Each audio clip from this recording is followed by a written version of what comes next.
12-hour collision. The 12-hour collision. You don't know what you've been missing. The 12-hour collision. The 12-hour collision. The 12-hour collision. You don't know what you've been missing. The 12-hour collision. The 12-hour collision.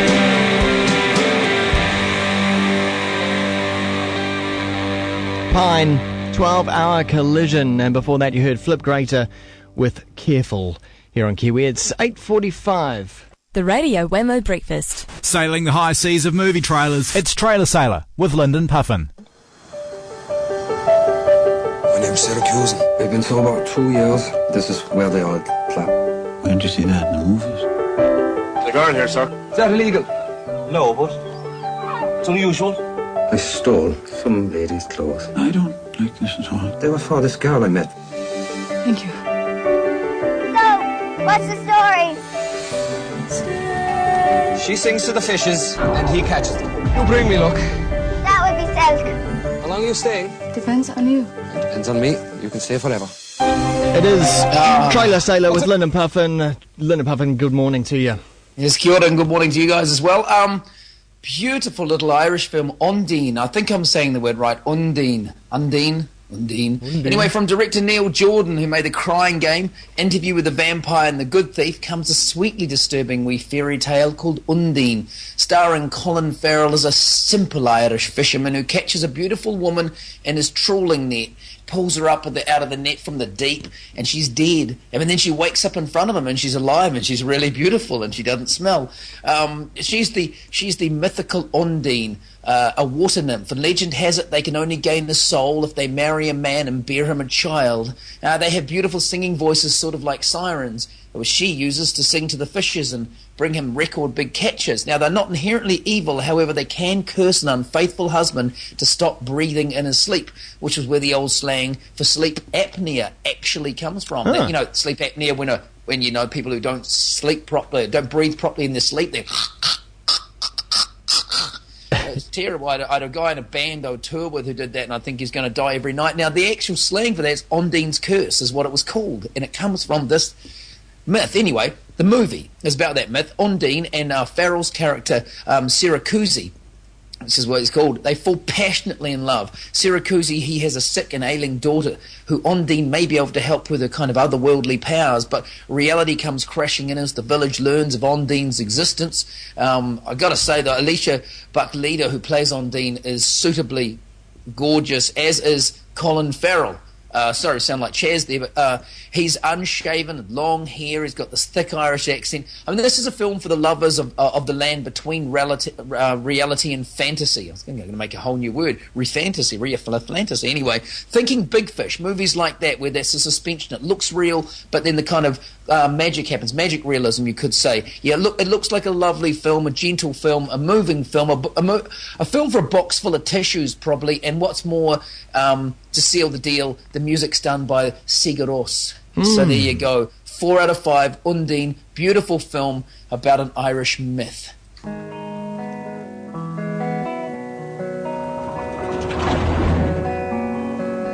Fear of the unknown is the greatest fear of all. But we just went for it.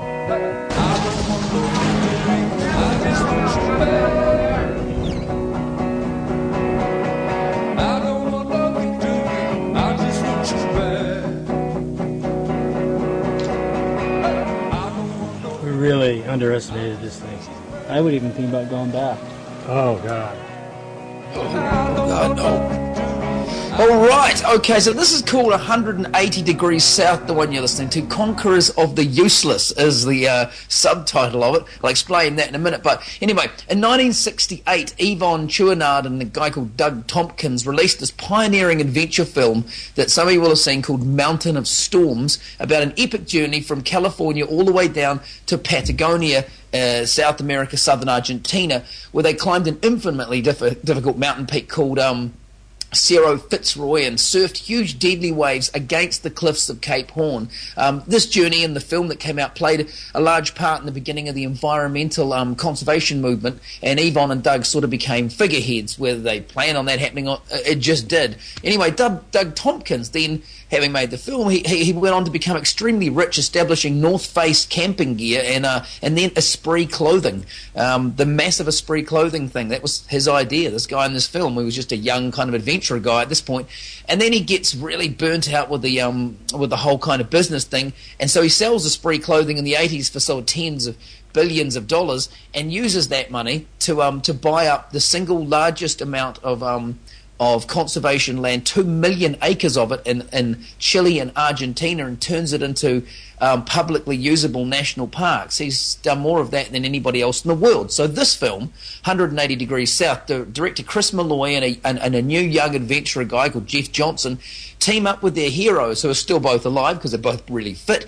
Yvonne and Doug, to retrace their 1968 journey back through Patagonia and Chile and see how things have evolved. You know, not just the landscape, but also the spirit of today's adventurer and the eco movement. So it's like a message adventure film, I guess, except the message seems to be subtle, which is the way I like it. You know what I mean? You get those sort of those old surf films and so those Jacques Cousteau films and things where the message was really not beating you with a big stick through the whole film, you know. So it's also got really beautiful music in it by a group called Ugly Casanova, and so I think it's going to be one of those really good sort of environmental films with some beautiful photography, places that we don't normally see a lot of in Patagonia and things, and it just looks like it'd be worth pointing out to you guys this morning. Conquerors of the Useless, 180 Degrees South. Disney's not behind it, and it just seems honest. So I gave that one 3.5 out of 5. When it comes out on DVD, check it out. 180 Degrees South. Permission to speak privately with my girl. Remember the time. He wants to kill me. What can I do? This is all about time.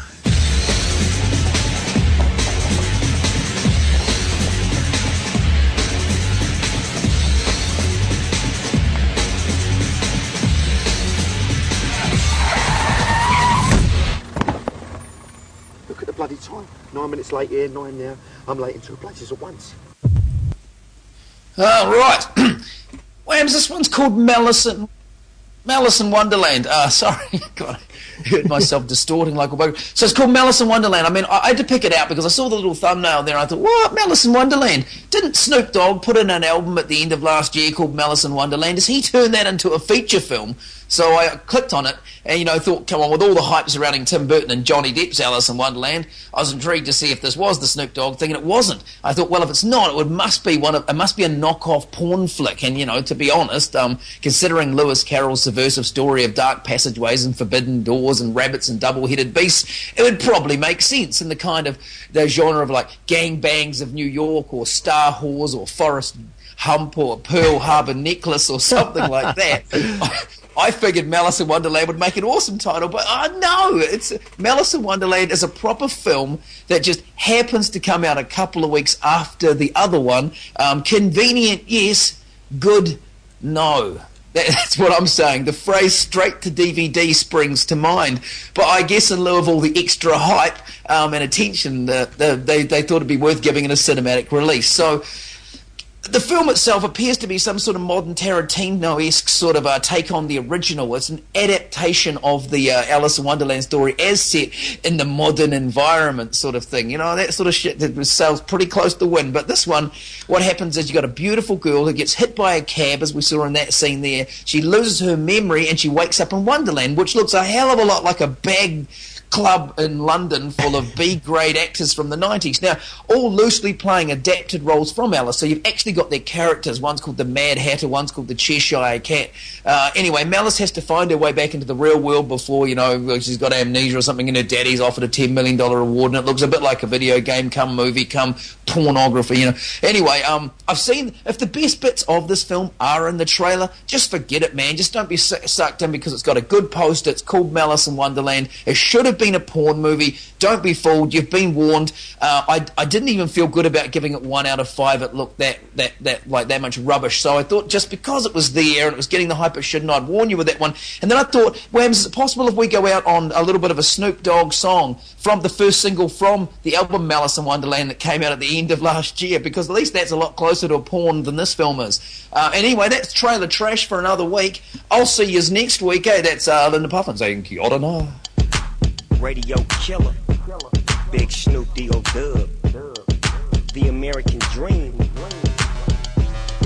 Hey yo nephew, why don't you come up off them keys and sing a little something for the ladies? You know what I'm talking about? Let them know how we feeling right now. Every time I come around, shawty love me down. Run up on me like click clack. I reckon that's quite enough of that, Lyndon Puffin. Thanks very much. You could try looking on the shelf in the wash house, or under the bed, or the bottom of the hall cupboard.